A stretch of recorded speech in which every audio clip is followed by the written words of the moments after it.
Hi there. Today we're going to be taking a quick look at the Nintendo Switch GuliKit replacement joysticks.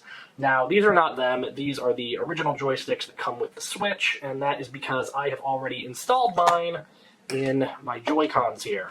Now, these sticks are pretty nicely made. The rubber grips on the top have a good texture to them. They're a little grippier, I think, than the standard Nintendo Switch ones, which is good. I like the texture on these.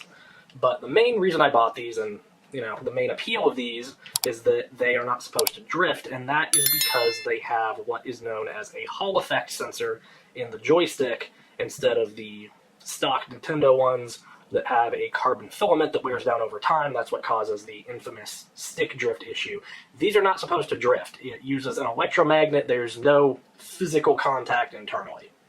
Installing these is a bit tricky. You can find guides online. I believe GuliKit themselves provides one. There are some things to be aware of when installing these. The big one that is probably going to affect most people is the screws on the back of the Joy-Cons here are the Nintendo Tri-Wing screws. Now, I do game console repair as a hobby / side gig, so I already have all the tools I needed for these when I got them, but you're definitely going to want to invest in either some Tri-Wing screwdriver bits or a Nintendo screwdriver kit if you intend to install these yourself. The other thing to be aware of with these is that once you get the Joy-Con open and everything is exposed inside, it's kind of put together weird. There's multiple layers, and it's held together with ribbon cables fitted with zero insertion force or ZIF connectors. That's what these guys on the end of the joysticks are, and these things are pretty tricky to install. You need to be careful not to tear them. The latches are tiny. I recommend using a pair of tweezers, and again, it's just a very fiddly process, so if you're not comfortable taking apart things like cell phones or laptops or things of that nature, especially for the bits that have these types of ribbon cables on them, I would, again, not recommend installing these yourself. That being said, if you are comfortable doing that, if this is a project that you think you can handle, I would highly recommend these. These started getting stick drift after like 4 or 5 years, I think, and these ones, like I said, are never supposed to drift.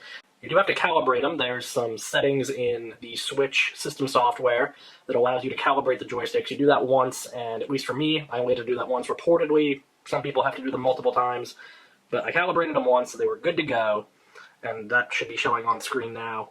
The other benefit to these is they are supposed to be lower power than the official Joy-Con sticks. The difference is not that much. I think it's in the order of millivolts, which isn't a lot. So you're probably not going to see a huge difference in battery life with these, especially playing in handheld mode, where the power is ultimately coming from the Switch's main battery pack, and that also has to power much more intensive things like the CPU and the screen. The sticks are probably not going to make that much of a difference. You might see a little more of a difference using these in wireless mode, but again, things like buttons and joysticks are not the most energy-intensive things in that case. The wireless transceivers in the controllers are going to be what's drawing most of the power. So, neat little benefit, but I'm not sure how much of a practical difference it actually makes. But once again, the real draw of these is that they do not drift. These should last longer than basically any other part of the Switch, I would imagine. Like the batteries, the display, whatever else, is probably going to go bad before these sticks begin to drift, which is excellent, because, yeah, you don't want stick drift. It's annoying. If you're comfortable replacing these, then yeah, definitely recommend.